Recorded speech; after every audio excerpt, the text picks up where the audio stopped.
The Arizona sun beat down mercilessly on the asphalt of East Van Buren Street as Tyler Mitchell guided his midnight black Harley-Davidson Road King through the midday traffic of Phoenix. The temperature gauge at the bank across the street read 108 degrees Celsius, and the heat radiated from the pavement in visible waves. Tyler's leather vest, adorned with the Iron Ridge Rider's MC patch on the back, clung to his sweat-dampened shirt underneath. His tattooed arms glistened in the scorching sunlight, the ink telling stories that most people never bothered to ask about. At 34 years old, Tyler had become accustomed to the looks. The sideways glances from mothers pulling their children closer as he walked by. The DN managers who followed him through their stores, pretending to organize merchandise while keeping a watchful eye on his every move. The police cruisers that slowed down whenever they spotted his bike, running his plates for any excuse to pull him over. To the world, he was a stereotype, a dangerous man on a dangerous machine, someone to be feared and avoided. Tyler pulled into the parking lot of Mitchell's Auto Repair, the small garage he had owned for the past 8 years. The business bore his last name, though most customers never made the connection between the intimidating biker who sometimes worked the floor and the respectable business owner listed on the paperwork. His business partner and childhood friend, Derek Thompson, handled most of the customer-facing interactions. Derek, with his clean-cut appearance and easy smile, was the face people trusted.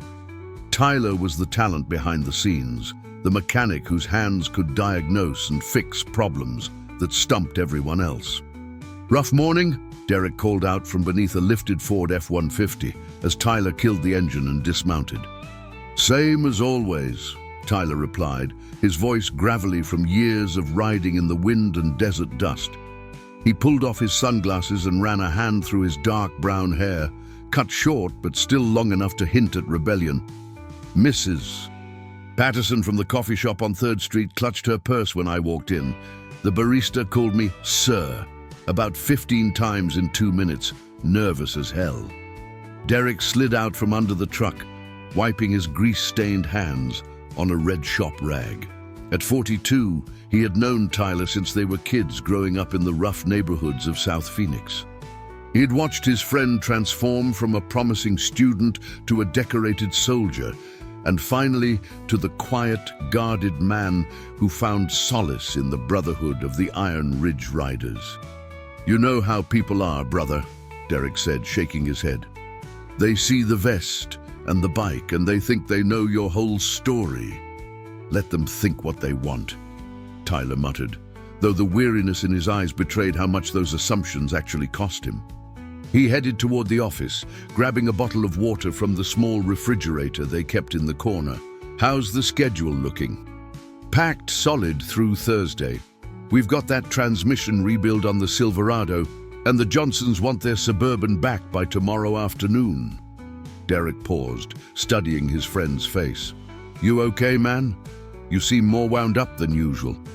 Tyler took a long drink of water before answering. "Ran into Officer Bradley on my way here. 3rd time this week, he's tailed me for 6 blocks before finding a reason to pull me over. Today, it was a possibly defective taillight that magically started working perfectly when he tested it." "Damn, Tyler. That's harassment." "That's Tuesday," Tyler corrected with a bitter smile. "It's fine. I keep my registration current, my insurance paid, and my mouth shut. Eventually he gets bored and moves on to the next guy who fits his profile." The afternoon crawled by in a symphony of impact wrenches, diagnostic computers, and the steady rhythm of work that Tyler found meditative. Here in the garage, he wasn't judged by his appearance or his club affiliation. Here, a broken engine didn't care about prejudice. It either ran or it didn't, and Tyler had the skills to make it run. His reputation among the local mechanics was solid, even if the customers never knew that the dangerous biker was the one who had actually fixed their family vehicles.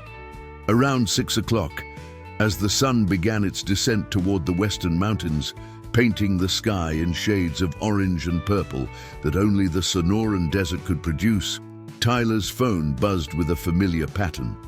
It was the group chat for the Iron Ridge Riders MC, 15 members strong, all of them misfits and outcasts who had found family in each other.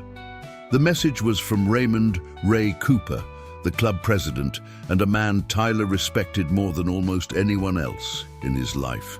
Church tonight, 8 p.m, clubhouse, mandatory attendance, important discussion. Tyler typed back a quick confirmation and finished up the brake job he had been working on. Church meetings were sacred in motorcycle club culture, a time when all members gathered to discuss club business, vote on important decisions, and maintain the bonds that held them together. Missing church without a damn good reason was unacceptable. The Iron Ridge Riders Clubhouse sat on the outskirts of Phoenix, in the industrial area where the rent was cheap and the neighbors minded their own business. It was a modest building, a converted warehouse with a bar, a meeting room, and a small kitchen. The walls were decorated with photographs from past rides, charity events, and the occasional rally trip to Sturgis or Daytona. To outsiders, it probably looked like exactly what they expected, a den of trouble and illegal activity. To the members, it was home. Tyler arrived 15 minutes early, as was his habit. Several bikes were already parked in the designated spaces out front, each one meticulously maintained and representing thousands of dollars and countless hours of customization. He recognized them all: Ray's cherry red Road Glide, Jake Morrison's murdered out Softail, and Vincent Chen's custom-painted Heritage Classic with its intricate dragon design. Inside, the familiar smell of motor oil, leather, and cheap beer greeted him. Jake, the club's sergeant-at-arms and a former corrections officer, stood behind the bar, pouring himself a whiskey. At 47, Jake was built like a linebacker, 6 feet 3 inches of muscle and attitude, with a salt and pepper beard that made him look like a Viking who had traded his longship for a Harley. "Tyler, my brother," Jake's voice boomed across the room. "You want your usual? Got some cold ones in the fridge." "Yeah, thanks, Jake." Tyler settled onto one of the worn bar stools, accepting the bottle of beer that Jake slid across the scarred wooden surface. "Any idea what tonight's about?" Jake's expression grew serious. "Ray's been in a mood all week. I think it's about the community center situation. You heard about that?" Tyler shook his head. "I've been buried in work. What's going on?" "The West Side Community Center. You know, the one that runs the after-school program for kids in the rough neighborhoods. They're shutting down. City pulled their funding, said budget cuts. Those kids are going to have nowhere safe to go after school. You know what that means in those neighborhoods." Tyler's jaw tightened. He knew exactly what it meant. He had grown up in one of those neighborhoods. Without positive influences and safe spaces, kids got pulled into gangs, drugs, and violence. The cycle repeated itself generation after generation, and every time someone tried to break it, money and politics got in the way. The other members filtered in over the next few minutes. There was Vincent, a 41-year-old accountant who rode to escape the suffocating expectations of his traditional family. Carlos Martinez, a 38-year-old construction foreman with 3 kids and a laugh that could fill a room. Thomas "Bull" Anderson, the club's road captain and a long-haul trucker who had seen every mile of highway in the American West. Gregory Walsh, a quiet 50-year-old librarian who found freedom on 2 wheels. And 9 others, each with their own story, their own reasons for seeking the brotherhood that society denied them everywhere else. At exactly 8 o'clock, Ray Cooper called the meeting to order. At 53, he was the oldest member of the Iron Ridge Riders and commanded respect without needing to raise his voice. His grey beard was neatly trimmed, and his eyes carried the weight of someone who had seen both the best and worst of humanity. He had founded the club 20 years ago, building it on principles of loyalty, respect, and community service. a conscious rejection of the outlaw stereotype that painted all bikers with the same brush. "Brothers, thank you for coming tonight," Ray began, his deep voice filling the meeting room as the members took their seats around the large table. "I'm going to get straight to the point. Our community is facing a crisis, and I believe we have an opportunity to do something meaningful about it." He explained the situation with the West Side Community Center in detail. The facility served nearly 200 kids from low-income families, providing homework help, hot meals, sports programs, and mentorship. Without it, those children would return to empty apartments, dangerous streets, and a future that looked increasingly bleak. The center needed $60,000 to remain operational for the next year while they sought alternative funding sources. "I know what you're all thinking," Ray continued. "That's a lot of money, but hear me out. What if we organized a charity ride and fundraiser? We've done it before for veterans and cancer research. Why not for our own community?" The room erupted in discussion. Some members were immediately enthusiastic, already brainstorming ideas for sponsors and routes. Others were skeptical, pointing out that the club's reputation would make it difficult to gain support from local businesses and residents who saw them as a threat rather than a help. Tyler listened quietly, turning the beer bottle between his calloused hands.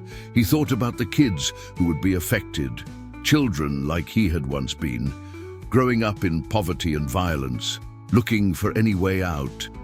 He thought about the stereotype that had defined his adult life, the constant judgment that followed him everywhere he went, and he thought about the power that came from proving people wrong.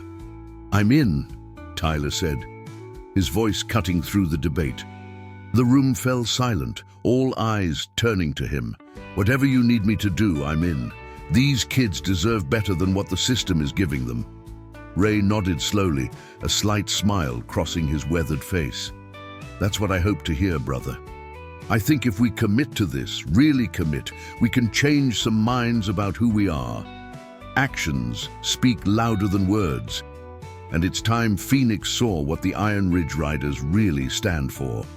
The vote was unanimous. Over the next hour, they planned the details of what would become the largest undertaking in the club's history. They would organize a charity ride through Phoenix, ending at a park where they would host a family-friendly event with food, music, and activities for kids. They would reach out to local businesses for sponsorships and donations. They would open their clubhouse for a motorcycle show, charging admission and putting every penny toward the community center.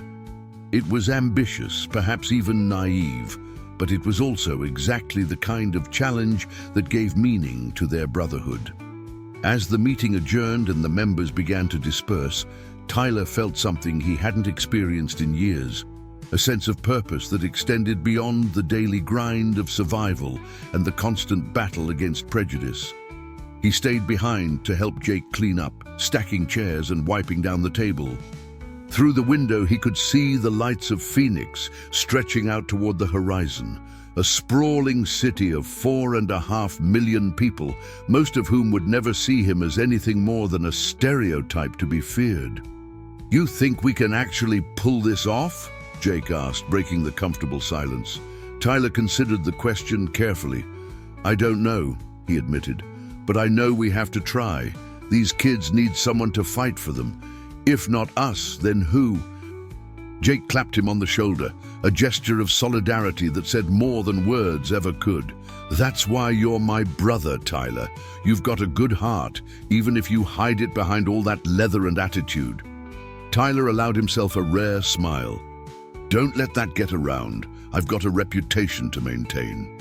They both laughed, and for a moment the weight of the world felt a little lighter. Tyler climbed back on his Harley and started the engine, the familiar rumble vibrating through his body like a heartbeat. As he rode through the nighttime streets of Phoenix, the warm desert air rushing past him, he allowed himself to hope that maybe, just maybe, they could change a few minds and help some kids along the way. He had no way of knowing that within 48 hours, everything would change. That a moment of crisis would force him out of the shadows he had carefully cultivated. That the city of Phoenix would finally see Tyler Mitchell not as a stereotype, but as a human being capable of extraordinary courage and compassion. But that moment hadn't arrived yet.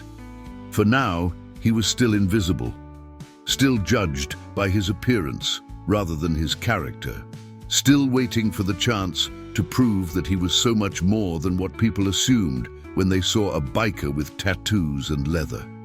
That chance was coming soon.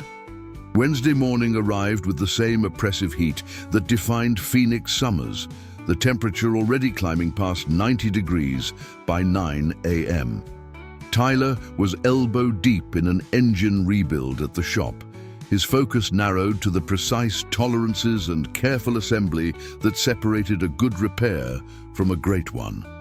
Derek was handling the front desk, chatting with a customer about their vehicle's maintenance schedule when Tyler's phone began buzzing insistently in his pocket. He ignored it at first. Phones could wait when you were talking cylinder head bolts to exact specifications. But the buzzing continued, then stopped, then started again immediately. Someone was desperately trying to reach him. Wiping his hands on a shop towel, Tyler pulled out his phone to see 3 missed calls from Carlos Martinez and a text message that made his blood run cold. Fire at Riverside Apartments. Bad. I'm on scene with my crew. Pray, brother. Tyler knew the Riverside Apartments well. The complex sat in one of Phoenix's struggling neighborhoods, a collection of 3-story buildings constructed in the 1970s that housed primarily low-income families. Carlos's construction company had done some repair work there last year, patching roofs and fixing water damage. It was the kind of place where hard-working people tried to build decent lives despite systemic obstacles and limited resources. "Derek, I've got to go!" Tyler called out, already stripping off his oil-stained shop coveralls to reveal the jeans and t-shirt underneath. "Emergency!" Derek appeared in the garage doorway, concern etched on his face. "Everything okay?" "Fire at Riverside Apartments. Carlos is there. I need to..." Tyler didn't finish the sentence. He didn't know exactly what he needed to do, only that his brother needed him, and that was enough. He grabbed his leather vest from the hook by the door, shrugged it on, and was on his Harley within seconds. The ride across town usually took 20 minutes, but Tyler made it in 12, weaving through traffic with practiced ease while his mind raced with worst-case scenarios. The smell hit him first, acrid smoke carried on the desert breeze, visible as a dark column rising into the cloudless blue sky. Then came the sirens, the cacophony of emergency vehicles converging on a disaster in progress. Tyler parked his bike 2 blocks away, the street already cordoned off by police cruisers and fire trucks. Flames engulfed the center building of the Riverside complex, orange and yellow tongues licking out of 3rd-floor windows while firefighters trained powerful hoses on the inferno. Residents crowded the parking lot and surrounding streets, many of them crying, some screaming names of loved ones they couldn't locate. Children clutched their parents, their eyes wide with terror. The scene was chaos barely contained by the thin line of first responders. He spotted Carlos immediately. His friend's construction crew was helping evacuate the buildings adjacent to the fire, carrying out elderly residents and guiding panicked families to safety. Tyler pushed through the crowd, his size and presence clearing a path even as people shot him nervous glances. "Carlos!" Tyler grabbed his friend's shoulder, and Carlos spun around, his face streaked with soot and sweat. "Tyler, thank God. We need every hand we can get. The fire department is overwhelmed. This thing spread faster than anyone expected. We've been helping evacuate, but..." Carlos's voice broke. "Tyler, there are people still inside. The building to the right, 3rd floor. I saw a woman at the window screaming that her kids are trapped. The firefighters are focused on the main blaze, and..." Tyler didn't wait for the rest. His eyes tracked to the building Carlos had indicated, slightly removed from the primary fire, but already showing smoke damage. Through a third-floor window, he could see her, a young Hispanic woman, probably in her late 20s, pressed against the glass and pounding desperately. Even from this distance, Tyler could read her lips. "My babies. Someone help my babies." Every logical part of Tyler's brain screamed that this was a job for professionals, that running into a burning building was suicide, that he had no training for this kind of situation. But another part of him, the part forged in a different kind of fire on battlefields half a world away, calculated angles and probabilities and acceptable risks. And that part of him was already moving. "Tyler, wait!" Carlos called after him, but Tyler was already running toward the building's entrance, his mind shifting into a mode he hadn't accessed in over a decade. The stairwell was filled with smoke, though not yet impassable. Tyler pulled his t-shirt up over his nose and mouth, an inadequate filter, but better than nothing. He took the stairs two at a time, his combat boots, he still wore them, a habit from his military days, finding purchase on the concrete steps. His eyes watered from the smoke, his lungs burned with each breath, but his focus remained absolute. Third floor, apartment 312, based on the window position he had memorized from outside. The hallway was darker here, emergency lights barely penetrating the thick smoke. Tyler dropped lower, remembering that smoke rises and clearer air stays near the floor. He found the door. Locked. Of course it was locked. The woman had probably fled with her purse and keys, then realized too late that her children were still inside. Tyler backed up 3 steps and threw his full weight against the door, right next to the lock mechanism. The frame splintered, but held. He hit it again harder, ignoring the pain shooting through his shoulder. On the third impact, the door burst inward, and Tyler tumbled into an apartment that was rapidly filling with smoke from the ventilation system. "Hello? Kids? Where are you?" His voice came out as a ragged shout, barely audible over the roar of the fire in the adjacent building and the chaos outside. A muffled crying reached his ears. Tyler followed the sound to a bedroom on the left, where he found 2 children, a girl who couldn't have been more than 5 years old and a boy maybe 7 or 8, huddled together in a closet. They had instinctively sought shelter in the worst possible place, surrounded by clothing that would burn like kindling if the fire reached this room. Hey, it's okay. I'm going to get you out of here," Tyler said, forcing his voice to stay calm despite the adrenaline screaming through his system.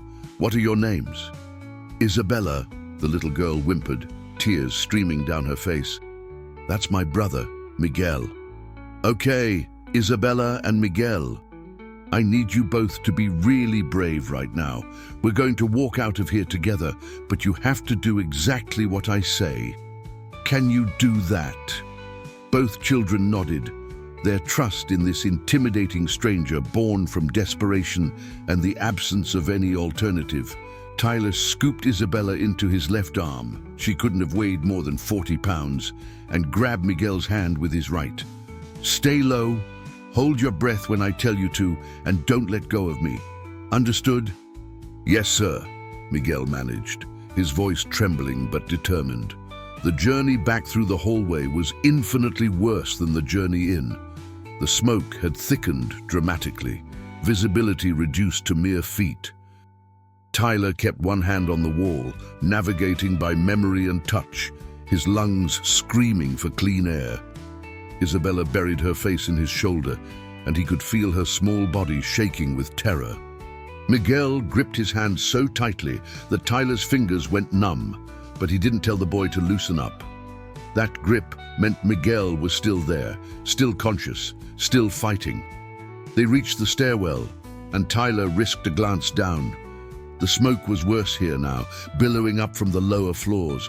Going down meant passing through that toxic cloud, but there was no other choice. The windows were too high, the fire escape on the wrong side of the building. They had to go through it. Hold your breath, kids. Don't breathe until we're outside. Ready? Now. Tyler descended the stairs faster than was safe, trusting his feet to find each step, his free hand gripping the railing for guidance. Miguel stumbled once, but Tyler's grip kept him upright, kept him moving. Tyler's chest felt like it was imploding, his body demanding oxygen that he refused to give it. Not yet, not while these kids needed him. He could suffocate after they were safe. Just a few more steps. Just a few more seconds. Then they burst through the ground floor exit, and the world exploded with fresh air and sunlight and the sound of Carlos shouting his name. Tyler's knees buckled, and he went down hard on the concrete, carefully setting Isabella down before his arms gave out completely. Miguel collapsed beside him, both children coughing violently but breathing. Alive, safe. Paramedics swarmed them immediately. Someone placed an oxygen mask over Tyler's face, and he sucked in grateful lungfuls of clean air between coughing fits that racked his entire body. Through watering eyes, he saw the children's mother, the woman from the window, running toward them, sobbing and screaming their names. She dropped to her knees and pulled both children into a crushing embrace, her words tumbling out in a mixture of English and Spanish, prayers and gratitude and relief. Tyler tried to stand, to move out of the way, but his legs weren't cooperating yet. A paramedic, a young woman with kind eyes and efficient movements, checked his vital signs while continuing to administer oxygen. "Sir, you need to come to the hospital. You've inhaled a significant amount of smoke and you're showing signs of carbon monoxide poisoning. We need to—" "I'm fine," Tyler rasped, though his voice sounded like he had swallowed gravel. "Check the kids. Make sure they're okay." "Sir, other paramedics are with the children. You're my patient right now, and you're not fine. You need proper medical attention." Tyler wanted to argue, but another coughing fit stole his words. Around him, the scene continued to unfold in controlled chaos. Firefighters had gained the upper hand on the blaze, the flames retreating under the assault of water and foam. More residents were being treated by paramedics. And everywhere, people were staring at him, the biker who had run into a burning building and emerged with 2 children. Carlos pushed through the crowd, Derek somehow right behind him. Someone must have called him. Both men looked simultaneously relieved and furious that Tyler had taken such a risk. "You crazy son of a—" Carlos started, then just grabbed Tyler in a bear hug that threatened to crack ribs. "Don't ever do that again. Do you hear me? Don't ever—" "Had to," Tyler managed between breaths. "The kids—" "I know, brother, I know." Carlos pulled back, his eyes shining with emotions he was too tough to acknowledge as tears. "You saved their lives. You saved Isabella and Miguel." A commotion drew their attention. The children's mother was approaching, still crying, a paramedic trying to guide her toward the ambulance. She shook off the paramedic's hand and came straight to Tyler, dropping to her knees beside him, despite the protests of the medical personnel. "You saved my babies," she said, her voice breaking on every word. "You ran into that fire and you saved my babies. What can I possibly—" She couldn't finish, the magnitude of what Tyler had done overwhelming her capacity for speech. Tyler looked at this woman. Later, he would learn her name was Rosa Hernandez, a single mother working 2 jobs to provide for her children, and saw a reflection of every struggling parent who had ever fought against impossible odds for their kids' survival. "You don't owe me anything," Tyler said quietly. "Just hug your kids and be grateful you're all okay. That's enough." Rosa reached out and took Tyler's hand, squeezing it with both of hers.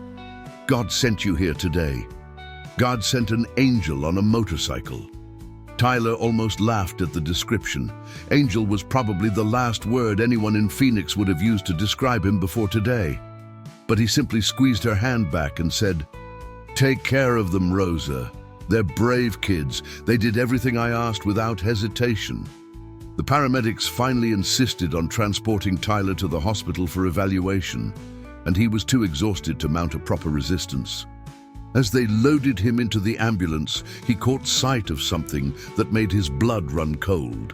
Television news crews had arrived, their cameras panning across the scene, reporters already corralling witnesses for interviews. Tyler hated media attention, hated the spotlight, hated anything that pulled him out of the protective anonymity he had cultivated for years. But there was no avoiding it now. The cameras had captured him emerging from the building with the children. The witnesses were already telling the story to anyone who would listen, how a biker had charged into danger when everyone else stood frozen, how he had saved 2 lives without hesitation or expectation of reward. In the ambulance, as the vehicle pulled away from the scene, with sirens wailing, Tyler closed his eyes and tried to process what had just happened. He had broken his own cardinal rule: stay invisible, stay unnoticed, never give people a reason to look too closely at who he really was. Because scrutiny led to questions, and questions led to the past, and the past was a locked door that Tyler had no intention of reopening. But that door was about to be blown off its hinges. Because in a world that ran on viral videos and 24-hour news cycles, heroism didn't remain anonymous for long, and Tyler Mitchell, the biker who everyone had dismissed as just another dangerous outcast, was about to become the most talked-about person in Phoenix. He just didn't know it yet.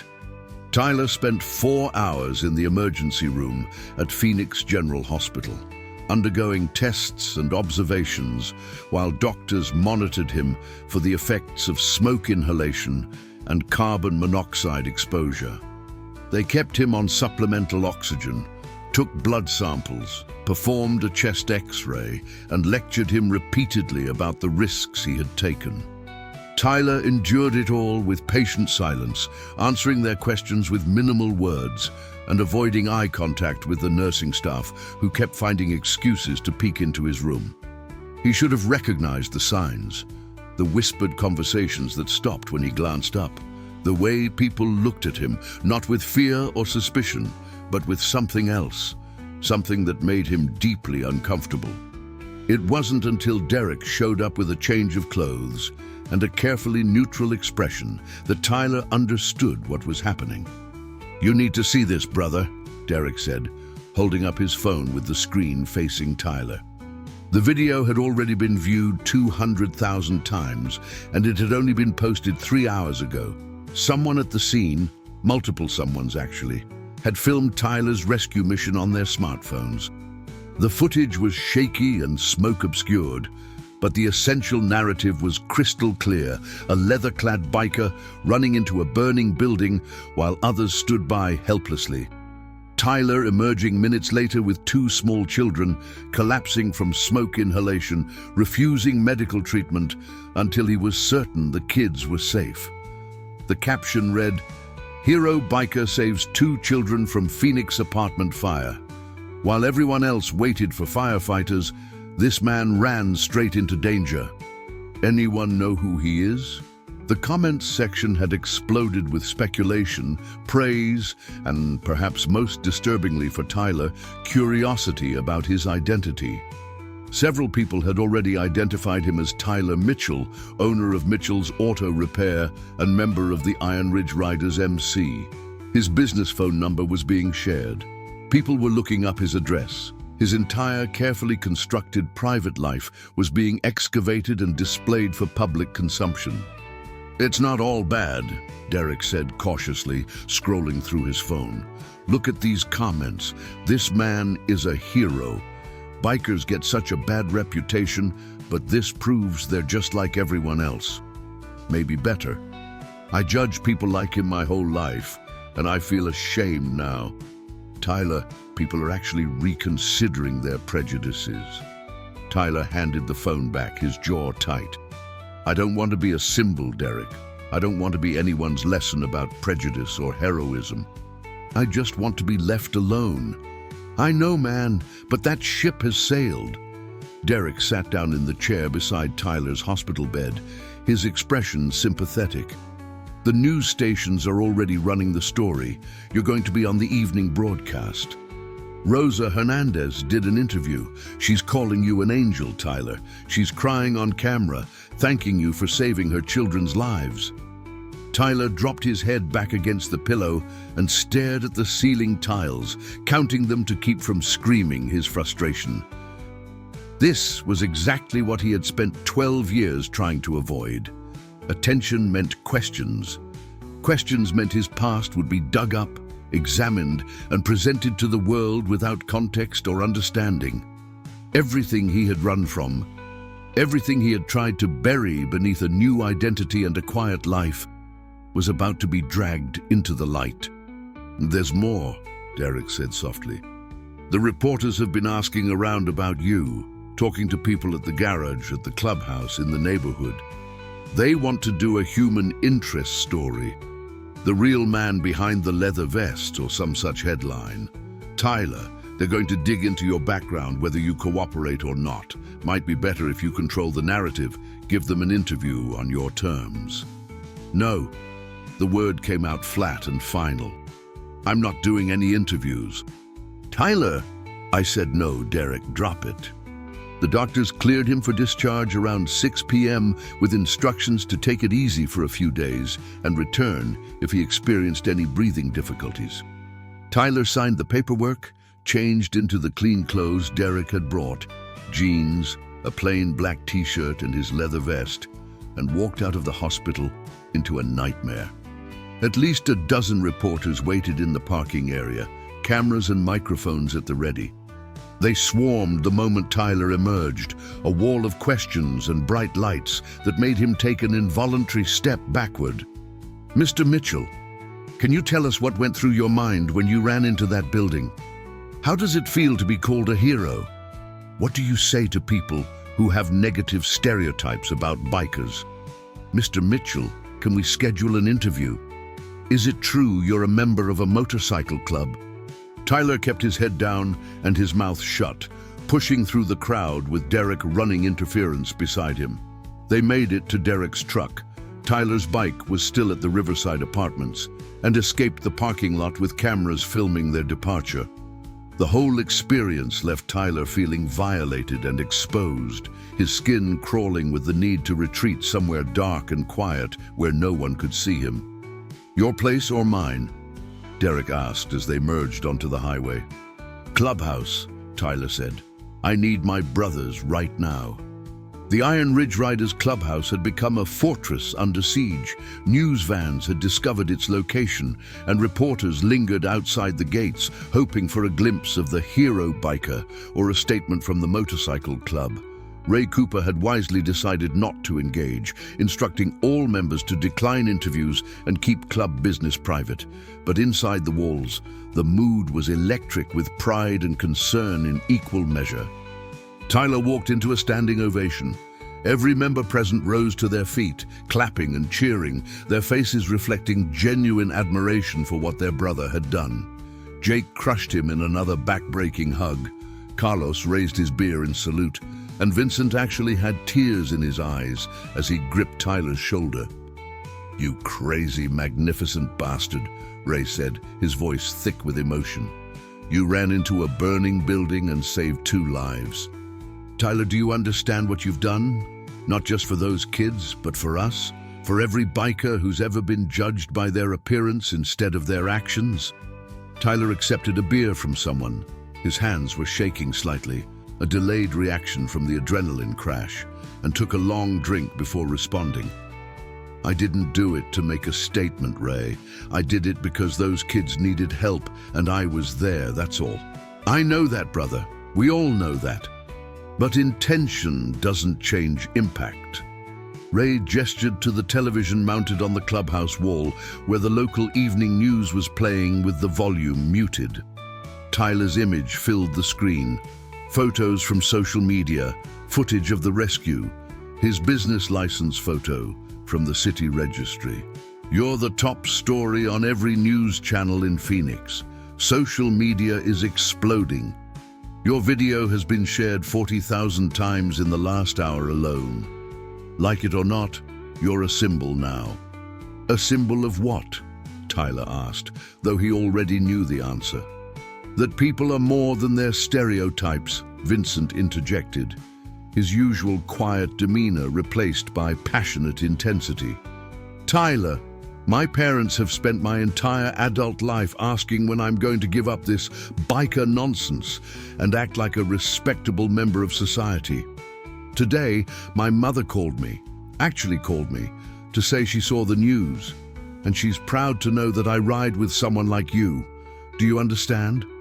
She's reconsidering 40 years of prejudice because you showed her that bikers can be heroes. Similar stories emerged from other members throughout the evening.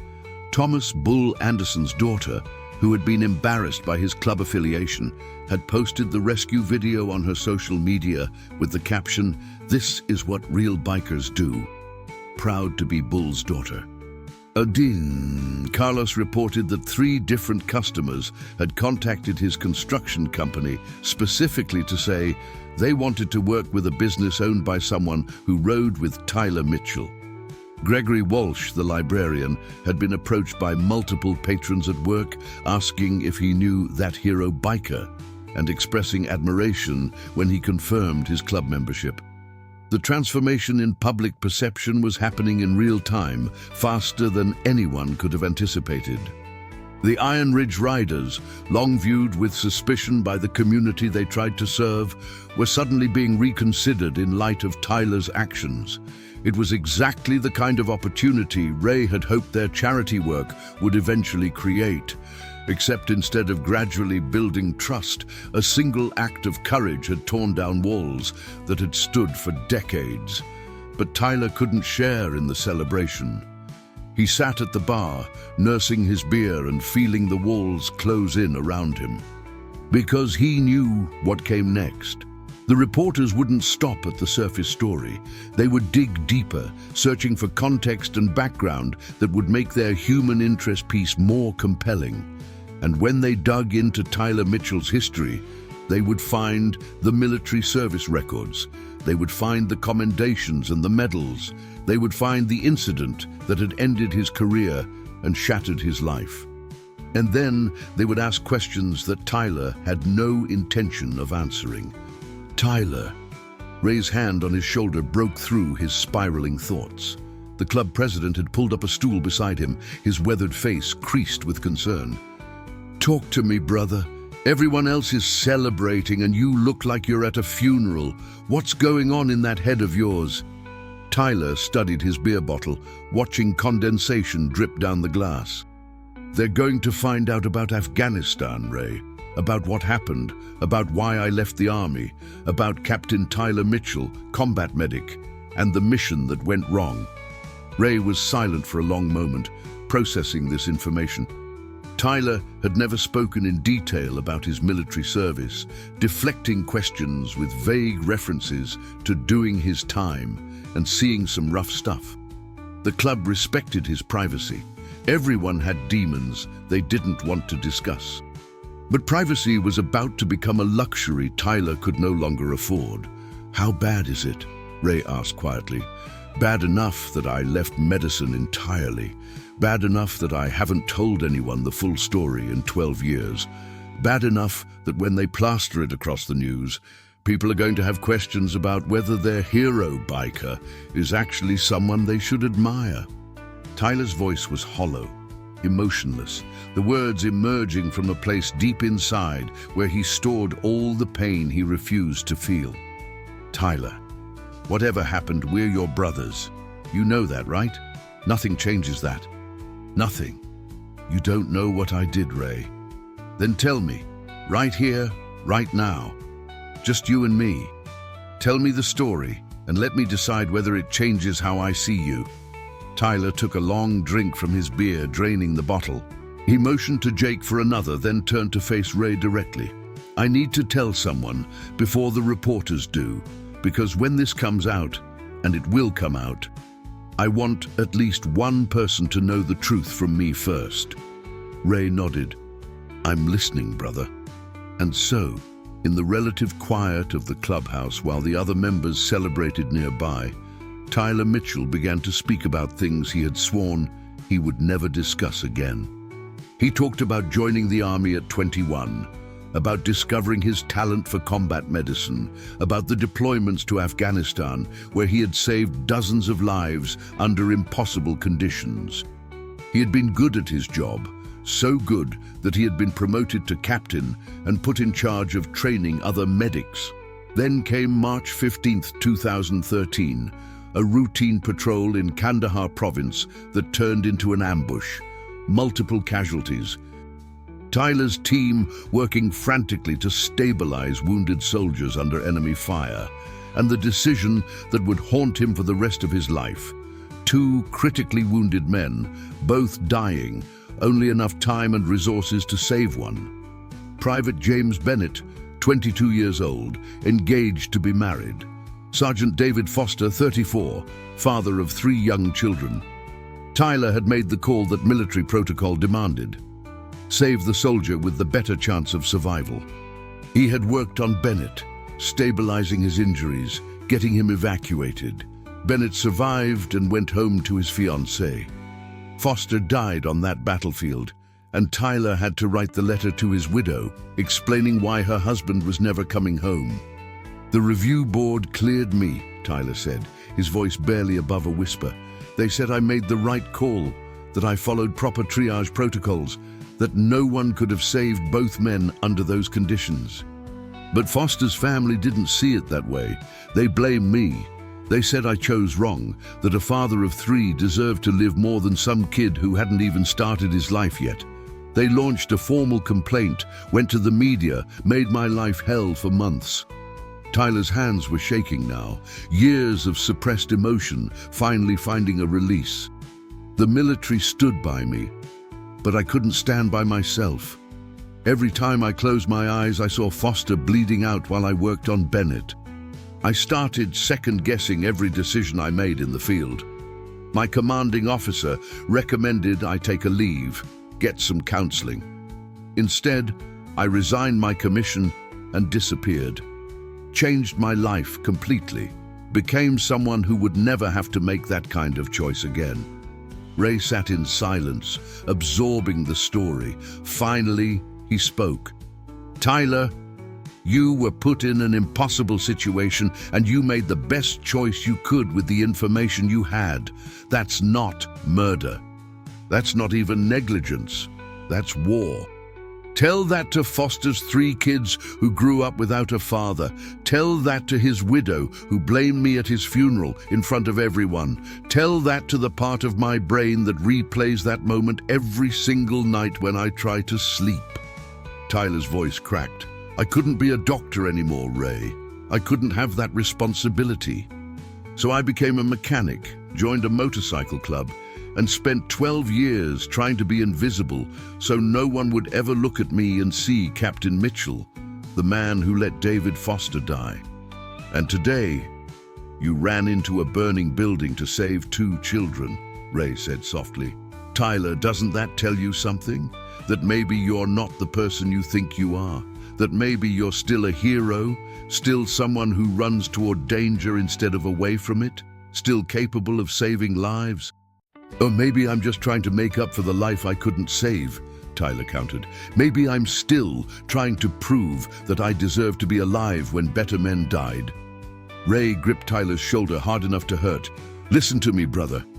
When those reporters dig up your past, and you're right, they will, this community is going to learn about a decorated combat veteran who saved countless lives under enemy fire, who made an impossible choice under the worst circumstances imaginable, and who has spent 12 years punishing himself for being human.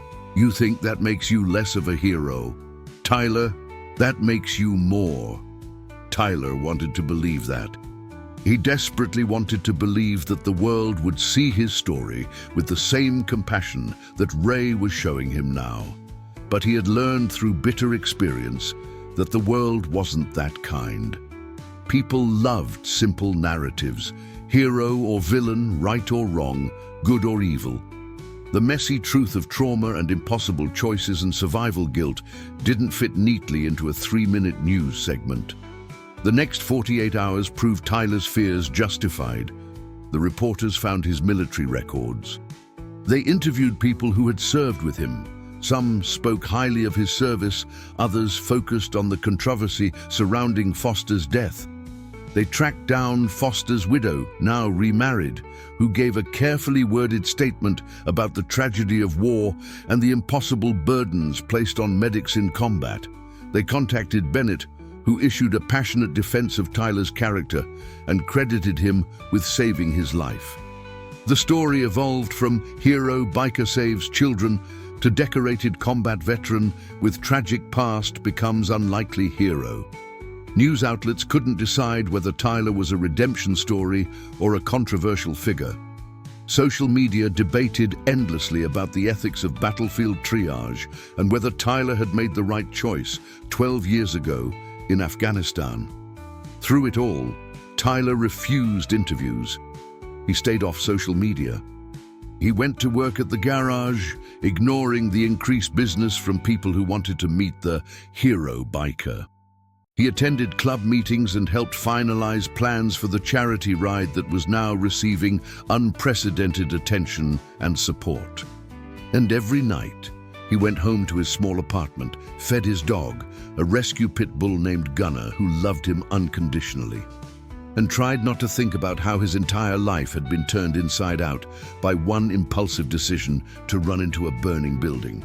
But the story wasn't over yet, because sometimes, when the world is watching, the only way forward is through the fire, not around it. And Tyler Mitchell was about to discover that true heroism isn't measured by a single act of courage, but by the choice to keep showing up, even when the spotlight makes you want to disappear. The Saturday morning sun transformed the streets of Phoenix into shimmering rivers of heat and light, as over 300 motorcycles assembled in the parking lot of the Arizona State Fairgrounds. The roar of engines created a symphony that resonated through the surrounding neighborhoods, not a threat, but a declaration. The Iron Ridge Riders charity event had grown far beyond anything Ray Cooper had imagined when he first proposed the idea. Tyler stood beside his Road King, watching as bike after bike rolled into formation. The turnout was staggering. Word of the charity ride had spread through the motorcycle community like wildfire, amplified by the media attention surrounding Tyler's rescue of Isabella and Miguel Hernandez. Clubs from across Arizona and neighboring states had reached out, asking to participate. The Copper State Riders from Tucson, the Desert Thunder MC from Flagstaff, the Road Warriors from Las Vegas.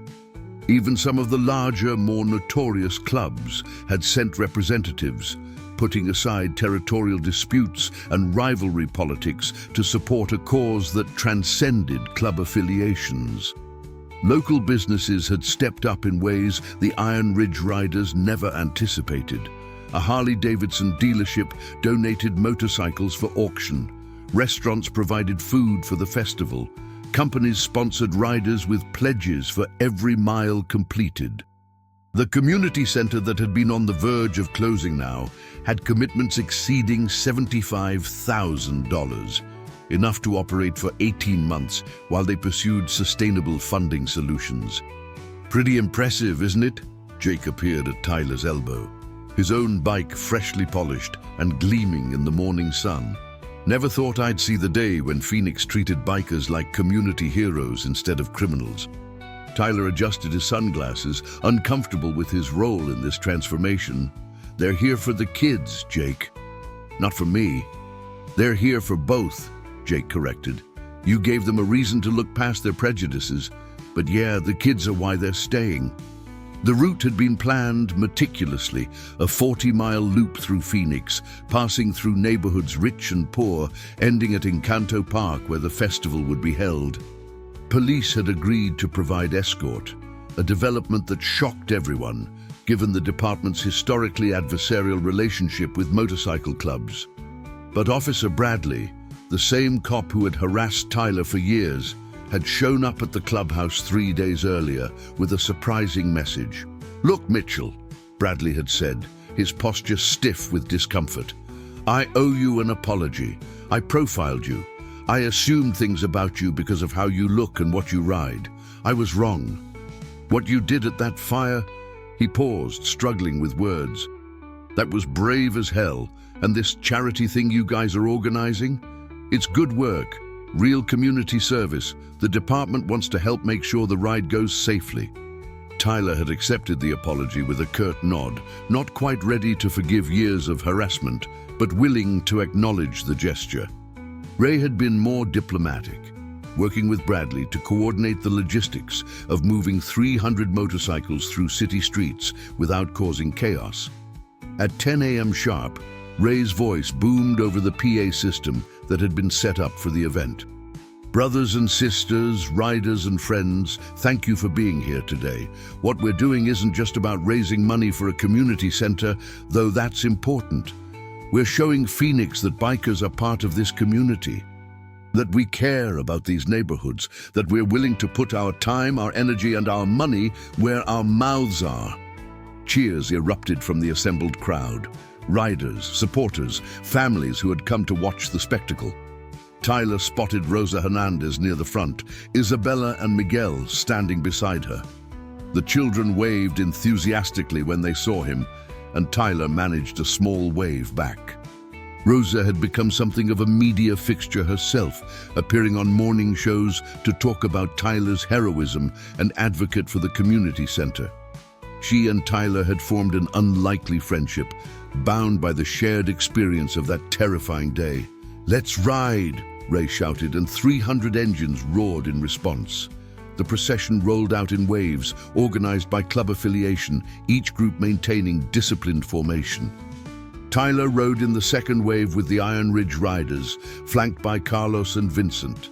The rumble of so many motorcycles created a sound that seemed to shake the very foundations of the city. People lined the streets to watch, many of them holding signs.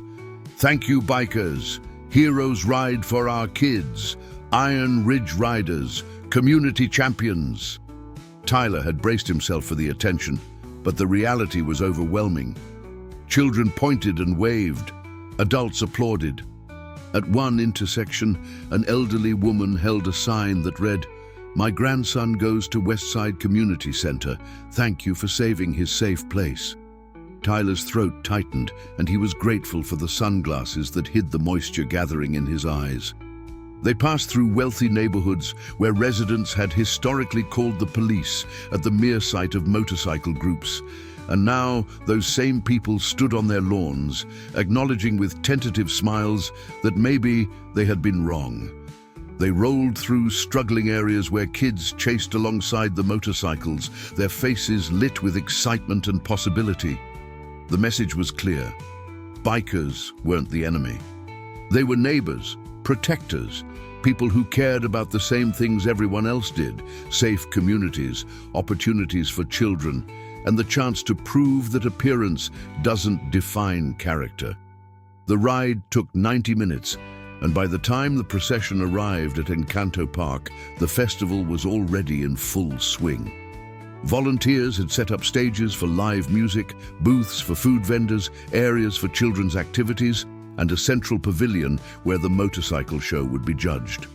Thousands of people had turned out, far more than the organizers had anticipated. Families spread blankets on the grass, children ran toward the bouncy castles that local businesses had donated, and the smell of barbecue filled the air. Tyler parked his bike in the designated area and was immediately mobbed by people wanting to shake his hand, take photos, or simply tell him their own stories about overcoming prejudice. He handled it with as much grace as he could muster, though every interaction drained a little more of his energy. He wasn't built for this kind of attention, had never wanted to be anyone's symbol or inspiration. "Tyler!" A familiar voice cut through the crowd, and he turned to see Derek pushing through with someone unexpected, Dr. Patricia Hammond, the Chief of Emergency Medicine at Phoenix General Hospital. She was in her late 50s, with grey-streaked hair pulled back in a professional bun, and sharp, intelligent eyes that seemed to see straight through any pretense. "Dr. Hammond," Tyler said cautiously, "I wasn't expecting to see you here. Mr. Mitchell, or should I say Captain Mitchell?" She extended her hand, and Tyler shook it reflexively. I did some research after you were treated at my hospital. Your military medical records are quite impressive. Combat medic, advanced trauma certification, 3 commendations for life-saving actions under fire. You were on track to become a physician before you left the service. Tyler's jaw tightened. That was a long time ago, Doctor. Not so long that you've forgotten how to save lives, apparently. Dr. Hammond's expression softened. I also read about the incident in Afghanistan, the David Foster case. I'm familiar with battlefield triage protocols, Mr. Mitchell. You made the right call given the circumstances. No one, and I mean no one, could have saved both men. Foster's family might disagree with you, Tyler said quietly. Foster's family was grieving, which is understandable. But grief doesn't change medical reality. Dr. Hammond paused, seeming to choose her next words carefully. Mr. Mitchell, my hospital has an opening for a paramedic instructor. We're expanding our emergency response training program, and we need someone with real-world trauma experience to teach the next generation of first responders. Your military background, combined with your obvious continued commitment to helping people, makes you an ideal candidate. Tyler stared at her, certain he had misheard. You want me to teach? Doctor, I work on cars. I haven't practiced medicine in 12 years. You ran into a burning building 5 days ago and saved 2 children using medical knowledge and crisis management skills that clearly haven't atrophied. Mr. Mitchell, you can't run from who you are forever.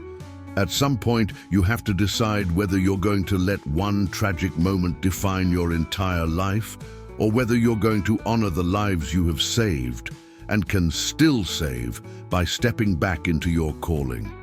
The offer hung in the air between them, impossible and terrifying and tempting in equal measure. Tyler had spent 12 years convincing himself that he had no business in medicine, that his skills were tainted by that one impossible choice. But Dr. Hammond was offering him a path back, not as a physician making life and death decisions, but as a teacher sharing knowledge that could save countless lives. I need to think about it, Tyler managed.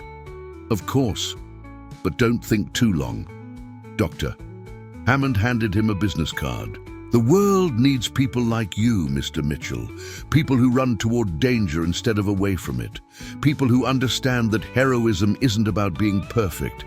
It's about showing up even when you're terrified. She disappeared back into the crowd, leaving Tyler holding her card and feeling like the ground had shifted beneath his feet once again. Derek clapped him on the shoulder, grinning. Man, you can't catch a break, can you? First you become an accidental celebrity, now you're being recruited back into medicine. I haven't decided anything, Tyler said, pocketing the card, but you're thinking about it. I can see it on your face. Tyler, maybe this is what you needed.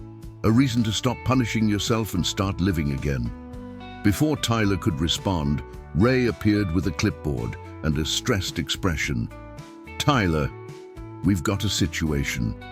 Channel 12 News is here, and they're insisting on an interview with you. They're saying if we want coverage of the charity event, they need a statement from the hero biker himself. I told them you don't do interviews, but they're being pushy about it. Tyler's first instinct was to refuse, as he had refused every interview request over the past week. But he looked around at the festival, at the families enjoying themselves, at the volunteers working the booths, at Isabella and Miguel playing on the playground equipment with other children from the community center. This event wasn't about him. It was about proving that bikers were more than stereotypes, that the Iron Ridge riders genuinely cared about their community, that positive change was possible when people set aside prejudice.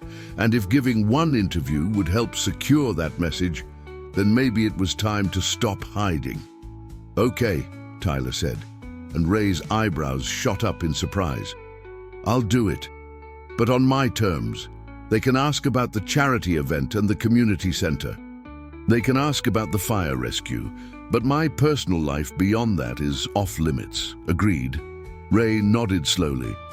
I'll make sure they understand the boundaries. You sure about this, brother? No, Tyler admitted. But I'm doing it anyway. The interview took place near the motorcycle show pavilion, with the festival continuing in the background. The reporter was Amanda Chen, a woman in her early 30s who had built her career on human interest stories. She had a reputation for being fair but thorough, and her questions reflected that approach. Mr. Mitchell, thank you for agreeing to speak with us. Let's start with today's event. What does it mean to you to see this level of community support? Tyler took a breath, uncomfortably aware of the camera pointed at his face. It means people are willing to look past their assumptions. For years, motorcycle clubs have been stereotyped as dangerous, as criminals, as people you should fear. But the truth is, most of us are just regular people who love to ride and value brotherhood. We're veterans, mechanics, teachers, construction workers, members of this community who care about the same things everyone else does. The Iron Ridge Riders organized this event to save the Westside Community Center. Why was that cause important to you? Because those kids deserve a safe place to go after school. I grew up in neighborhoods like that. I know what it's like when you don't have positive influences, when the only options seem to be gang life or struggle. The community center gives kids alternatives, opportunities, hope. That's worth fighting for. Amanda nodded, then shifted her approach. Let's talk about the apartment fire last Wednesday. Witnesses say you didn't hesitate. You ran straight into that building while everyone else was frozen. What made you do that? Tyler's hands tightened slightly, but his voice remained steady. I saw children in danger, and I had the ability to help. That's all. Anyone would have done the same thing. But not everyone did, Mr. Mitchell. You did. And our research shows this wasn't the first time you've put yourself at risk to save lives. Your military record is extraordinary. 3 commendations for valor.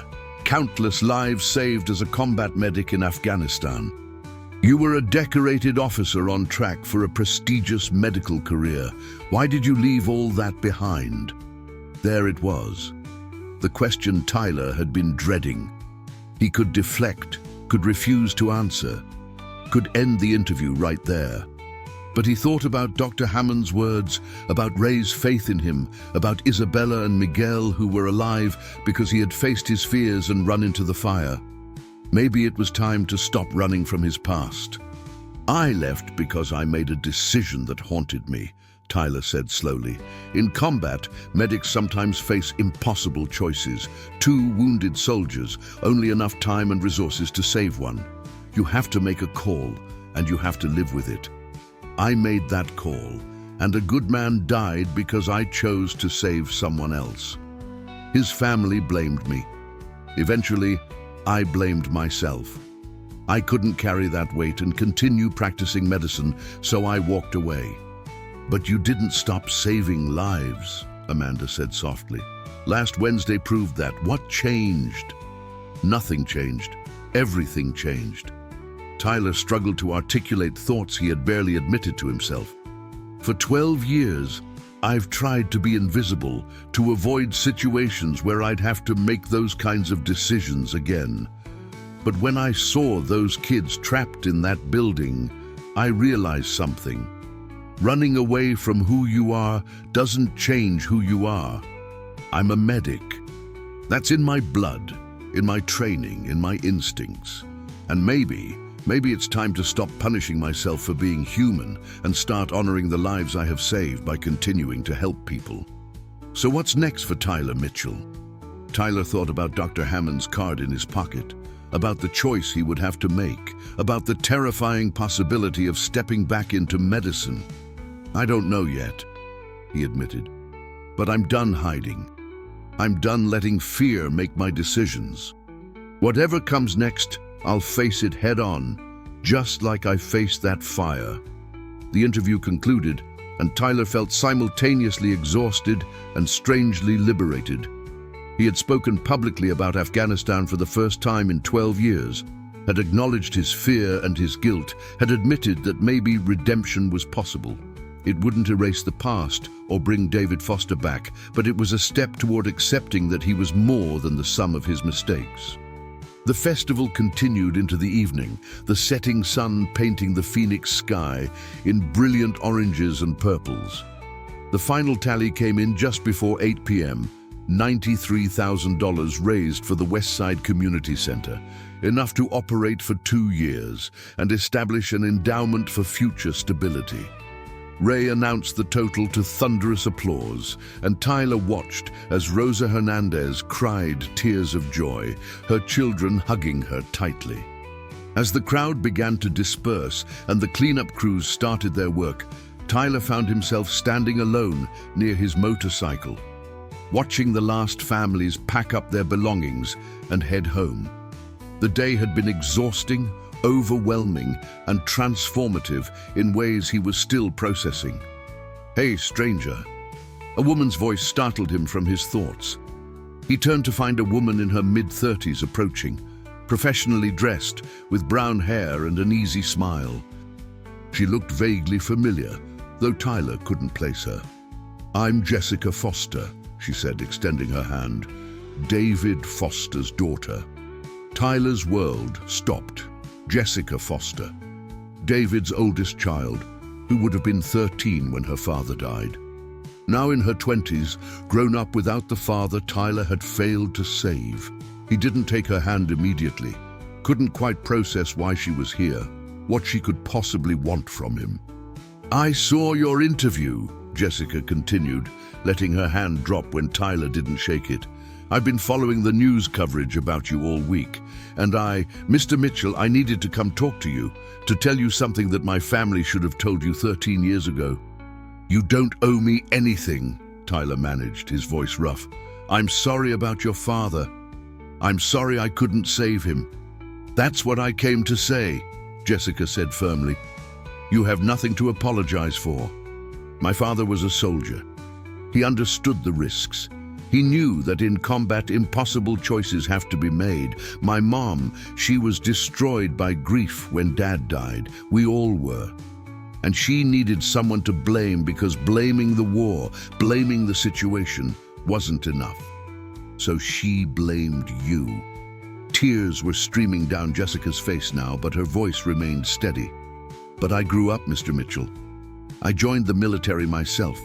I'm a Navy nurse. I've seen what combat medics face. I understand now what my mother couldn't understand then, that you saved the life you could save, that you did everything right, that you've been carrying guilt for 13 years that you never should have had to carry." Tyler's vision blurred with tears he had held back for more than a decade. He had 3 kids, you and your brothers. He deserved to go home to you. He did. And so did Private Bennett, who got to marry his fiancée and has 2 kids of his own now. You saved a life, Mr. Mitchell. You gave Bennett's family the gift of having him. My mom realized that eventually. It took years, but she realized it. She wanted me to tell you, if I ever got the chance, that she's sorry for what she said at the funeral, that she forgives you, even though there's nothing to forgive, that she hopes you've found peace." Tyler couldn't speak, couldn't do anything but stand there as years of grief and guilt finally found release. Jessica stepped forward and hugged him. This woman whose father he hadn't been able to save, offering him the absolution he had never believed he deserved. "Thank you for what you do," Jessica whispered. "Thank you for still being a hero, even when you thought you couldn't be one anymore. My dad would have been proud to know you." She stepped back, wiped her eyes, and walked away, leaving Tyler standing beside his motorcycle with tears running down his face and something that felt almost like hope beginning to take root in his chest. 3 months after the charity ride, Tyler Mitchell stood in front of a classroom at Phoenix General Hospital, facing 25 aspiring paramedics who looked at him with a mixture of respect and nervousness. He wore clean jeans and a button-down shirt, a compromise between his usual style and the professional environment, with his Iron Ridge rider's vest hanging on a hook by the door as a reminder of who he was. Emergency medicine isn't about being fearless, Tyler told his students, his voice carrying the authority of someone who had earned his knowledge through fire and blood. It's about functioning despite fear. It's about making the best decision you can with the information available and then living with the consequences. Today, we're going to talk about triage protocols, and I'm going to be honest with you about something most instructors won't discuss. Sometimes there are no good choices. Sometimes you do everything right, and people still die. The classroom was silent, every student hanging on his words. Tyler had been teaching for 2 months now, and his reputation had grown quickly. Students called him intense but brilliant, demanding but fair. He taught them not just the technical skills of emergency medicine, but the psychological resilience required to face trauma without being destroyed by it. He taught from experience, sharing stories from Afghanistan and from his years since, including the apartment fire that had transformed his life. Dr. Hammond had been right. Stepping back into medicine, even in a teaching capacity, had begun to heal wounds Tyler didn't think could be healed. Every student he trained represented lives that would be saved, knowledge that would be passed forward, a legacy that extended beyond his own hands. It wasn't redemption. He had learned that redemption was a concept that didn't quite fit real life. But it was purpose. And purpose, Tyler had discovered, was enough. After class, he grabbed his vest and headed to Mitchell's Auto Repair, where Derek had the afternoon shift covered. The garage had seen a significant increase in business since Tyler's newfound fame, though the novelty had begun to wear off. These days, most customers came because they heard Tyler was an excellent mechanic who charged fair prices, exactly the reputation he had always wanted. "Hey, hero!" Derek called out as Tyler walked in. "Got a transmission rebuild waiting for you and Mrs. Chen called about her Accord, says it's making a weird noise, which, as you know, is incredibly specific and helpful." Tyler grinned. "Tell her to bring it by tomorrow morning. I'll diagnose the weird noise."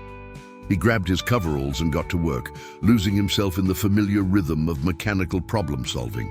This, too, was part of who he was. Not just the medic, not just the biker, not just the teacher, but all of it together.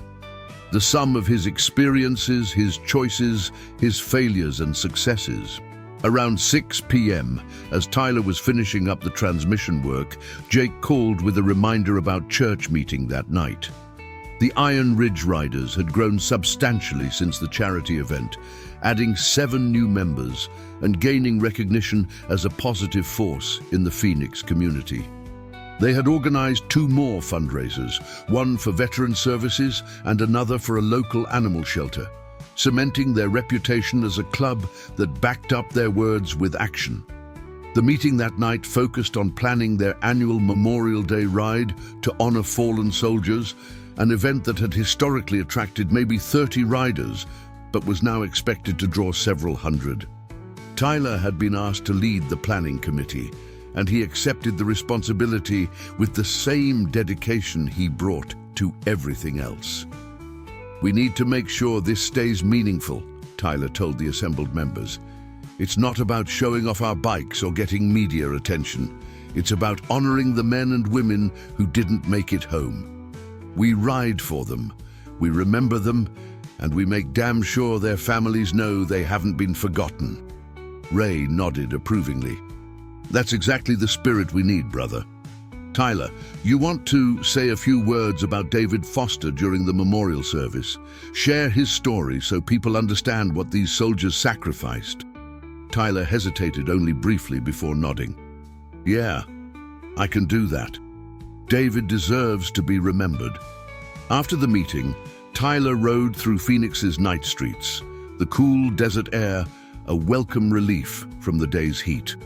He had developed a new route over the past few months, past the Riverside apartments where Isabella and Miguel lived, past the West Side Community Center that was now thriving with expanded programs, past the hospital where he taught 3 days a week, and finally home to his apartment where Gunnar waited enthusiastically. His phone buzzed with a text from Rosa Hernandez. Miguel got an A on his science project. Thank you for inspiring him to work hard and never give up. You changed our lives, Tyler. Tyler smiled and typed back, Miguel did the work. I just showed up when he needed someone. Give him a high five from me. It was the kind of interaction that had become common in his life. Small moments of connection with people he had helped. Reminders that his actions had ripples extending far beyond the immediate impact. Jessica Foster had friended him on social media and occasionally sent updates about her Navy career. Bennett, the soldier he had saved in Afghanistan, had tracked him down to thank him in person and introduce his family. Students from his classes reached out to share success stories from the field. Tyler had spent 12 years trying to be invisible, and now he was anything but. Yet somehow the visibility felt different than he had feared. It wasn't about being judged or scrutinized, it was about being seen.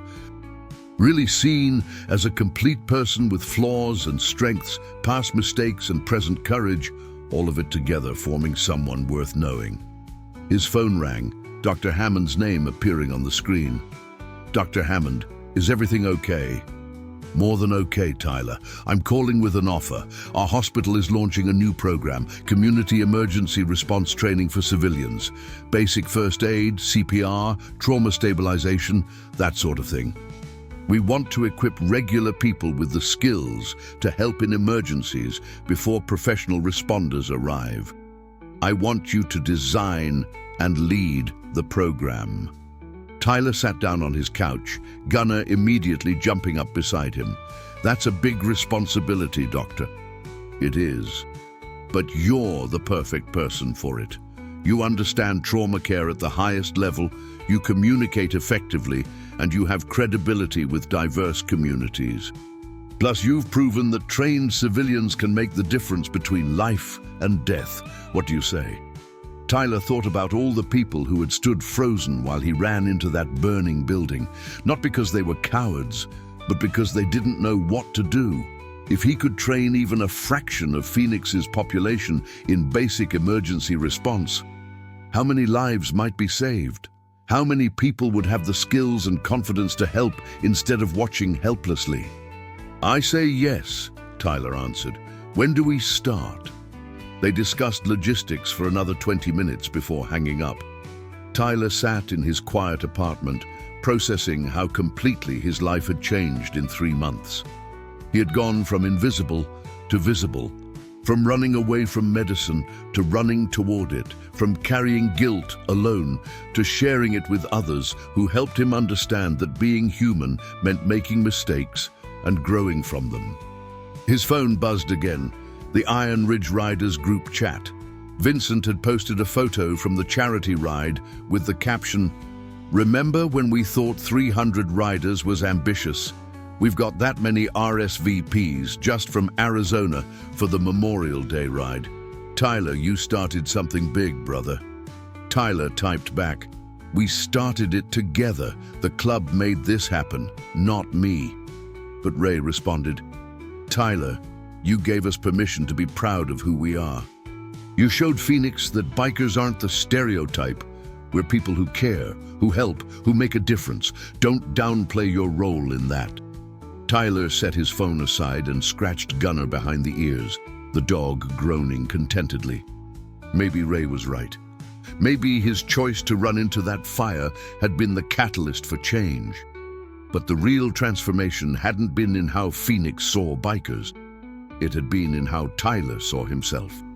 For 12 years, he had defined himself by his greatest failure, allowing one impossible moment to eclipse every life he had saved, every positive choice he had made.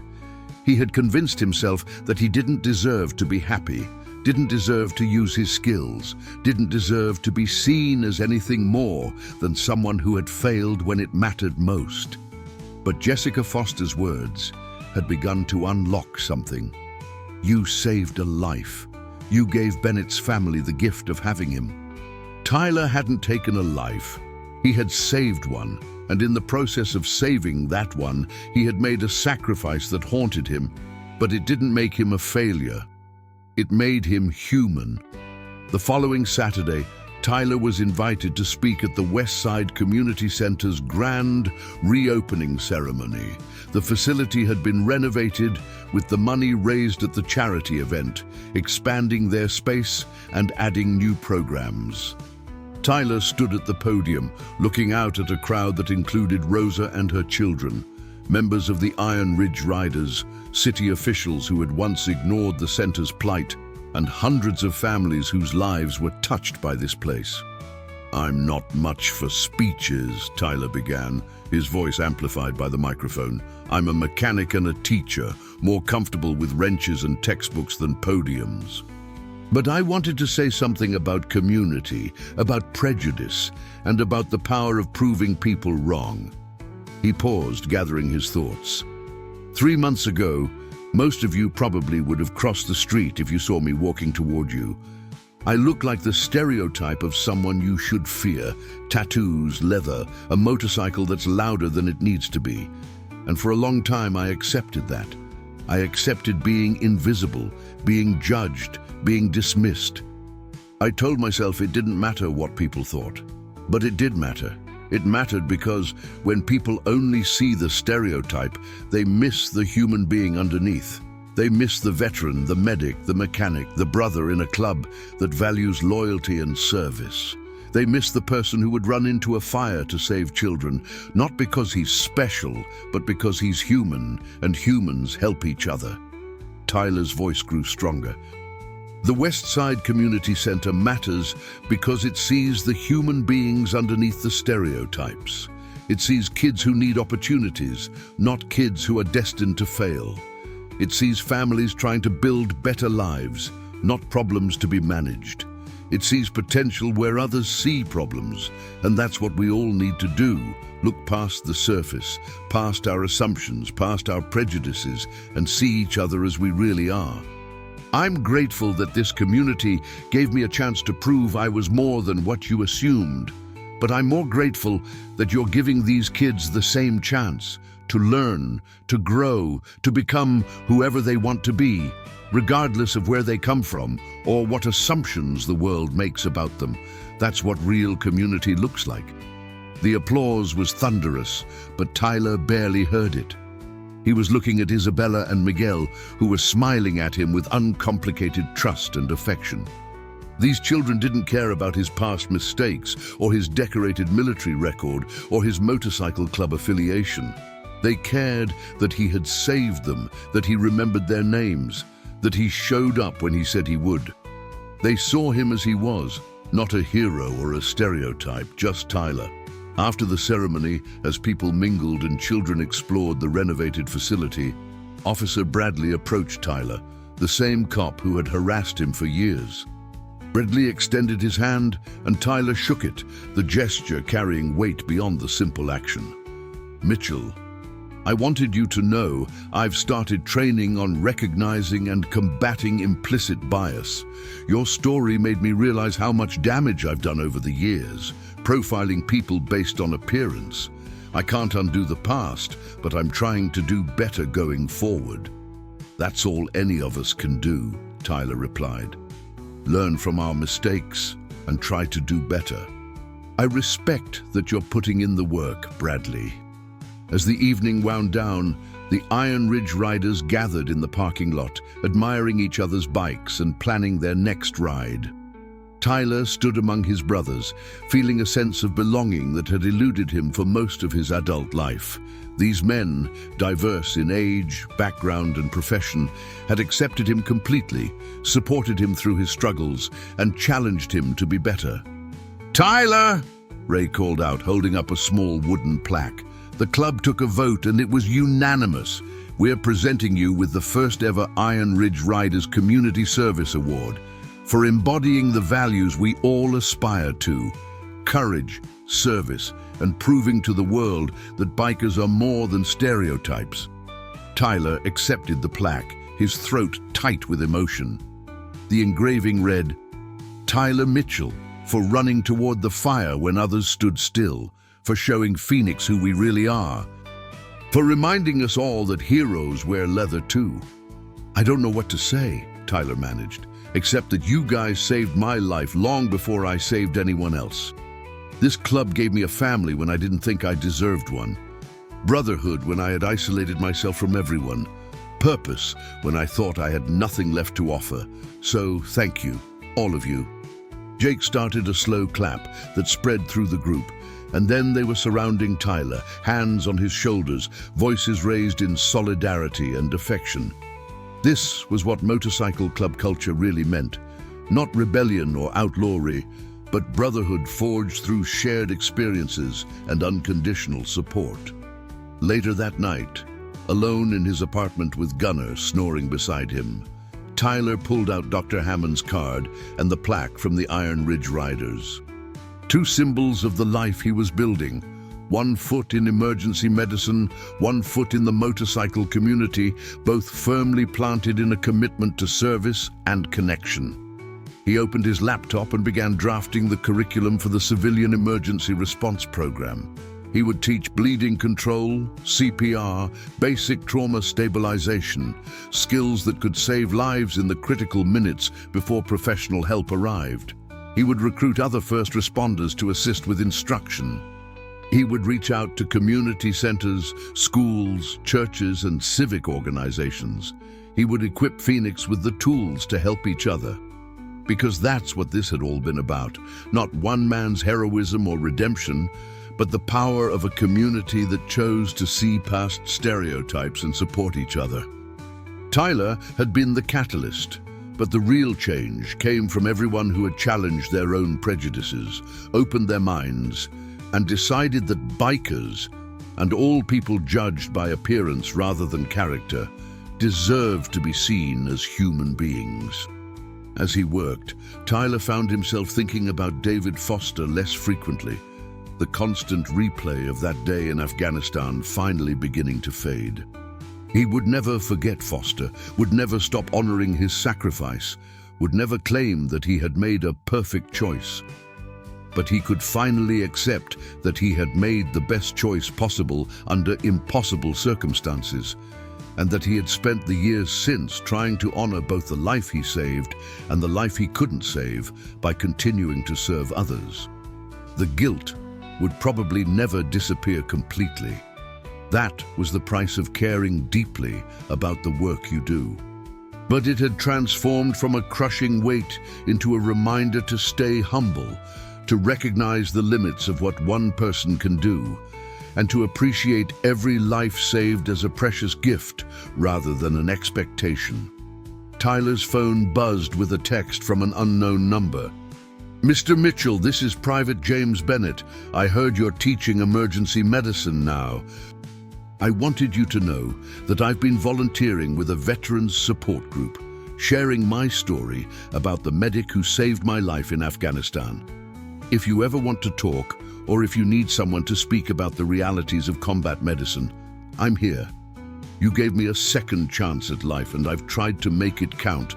Thank you doesn't begin to cover it, but thank you anyway." Tyler sat staring at the message for a long moment, then typed, "Bennett, thank you for reaching out. I'd like to take you up on that offer.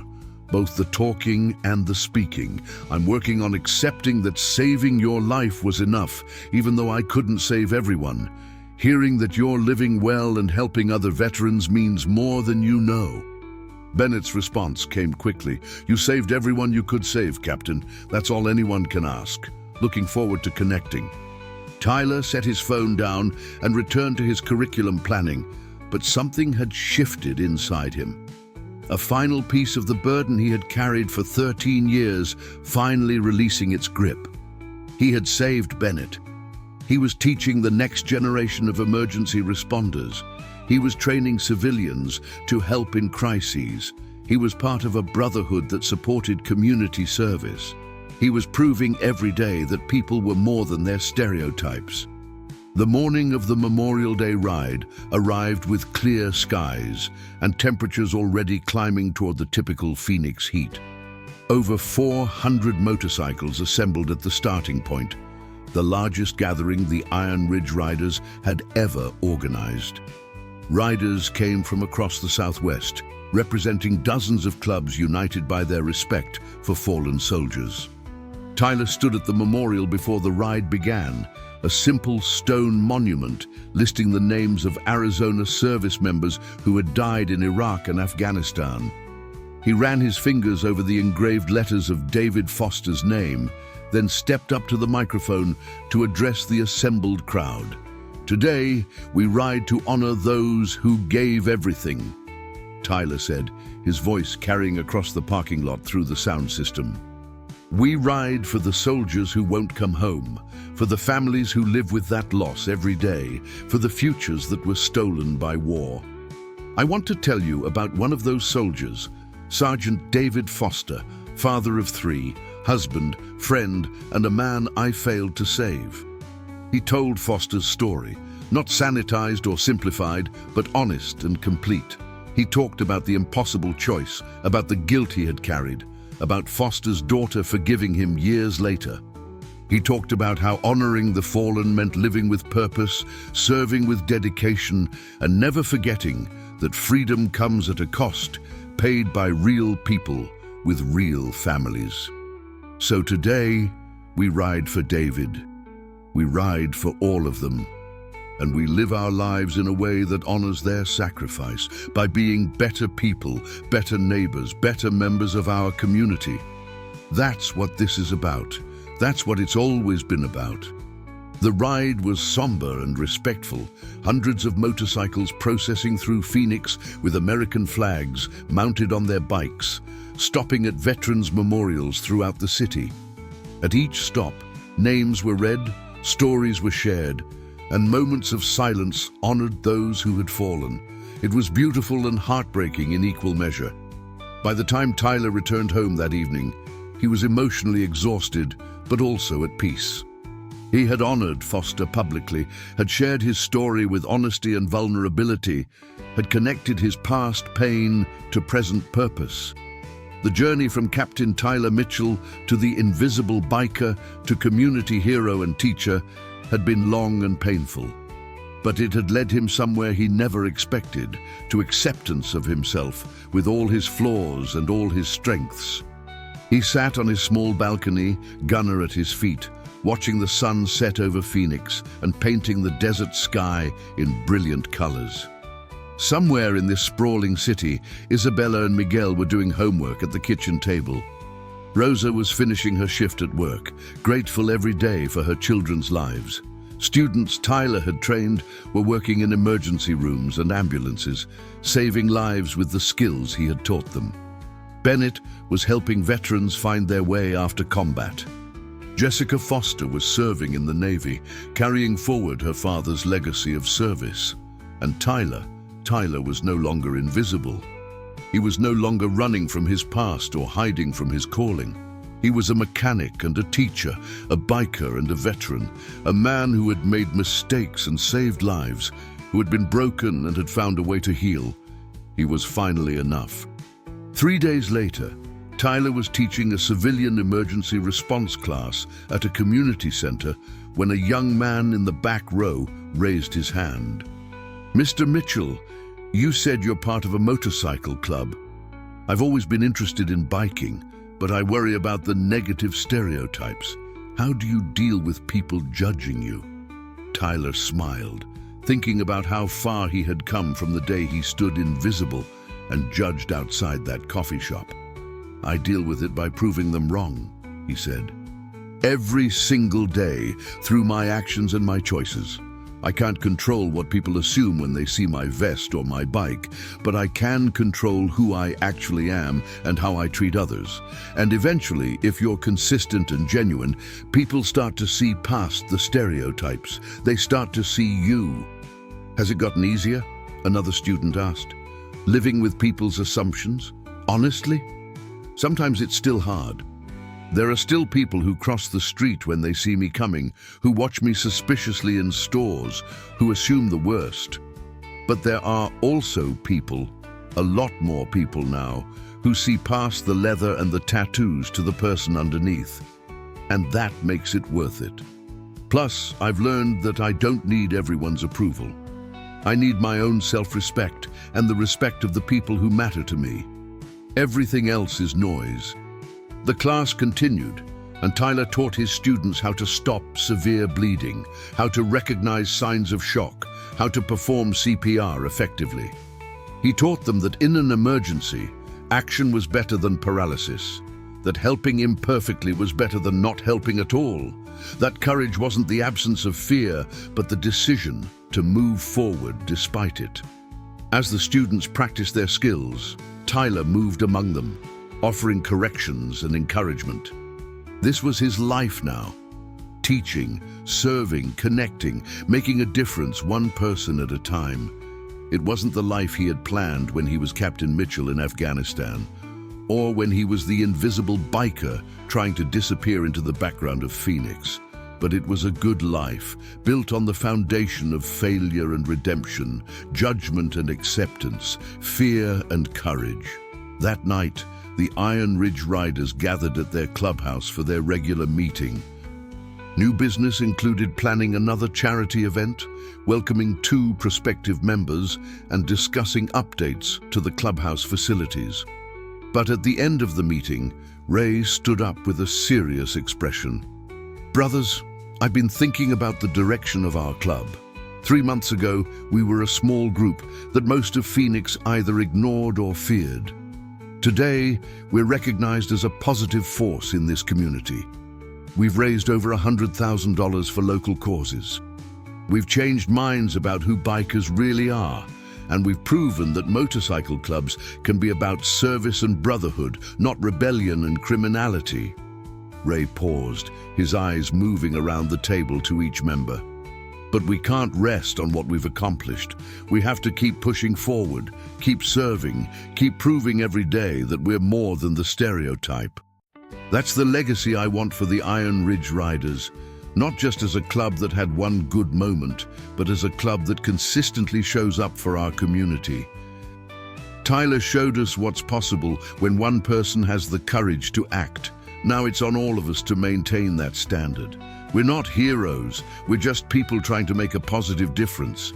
But if we commit to that, if we stay true to our values, we can keep changing minds and helping people for years to come. The room erupted in agreement, voices raised in solidarity. This was the brotherhood Tyler had found. Imperfect men committed to being better, supporting each other through struggles, and serving their community despite the prejudices stacked against them. As Tyler rode home that night, the desert air cool against his face and his Harley rumbling beneath him, he thought about the woman at the Riverside Apartments who had called him an angel on a motorcycle. He wasn't an angel. Angels didn't carry the weight of their mistakes, didn't struggle with guilt and fear, didn't have to fight for redemption. He was just Tyler Mitchell, a man who had run into a fire because children needed help, who had chosen to stop hiding and start living, who had discovered that being seen, really seen with all your flaws and all your potential, was terrifying and liberating in equal measure. The city lights of Phoenix spread out before him, 4.5 million stories intersecting and diverging, strangers becoming neighbors, prejudices being challenged and sometimes overcome. Tyler was just one story among millions, but his story had touched others, had created ripples that extended far beyond what he could see or measure. And that, Tyler had finally learned, was enough. Not perfection, not redemption, not erasing the past, but presence. Showing up, doing the work. Running toward the fire when others stood frozen. Being brave enough to be seen. Tyler Mitchell had spent 12 years as an invisible man, dismissed and judged for his appearance. Then one moment of courage had forced him into the spotlight, exposing everything he had tried to hide. But instead of destroying him, that exposure had freed him to become the person he was always meant to be, not despite his past, but because of it. Every mistake, every trauma, every moment of fear had shaped him into someone capable of great courage and deep compassion. They had said he was just a common biker, dangerous, threatening, someone to be feared and avoided. But Tyler had surprised them all by being exactly who he had always been underneath the leather and the tattoos. A healer, a teacher, a protector, and a man brave enough to run toward danger when others ran away. And in the end, that was the only reputation that mattered.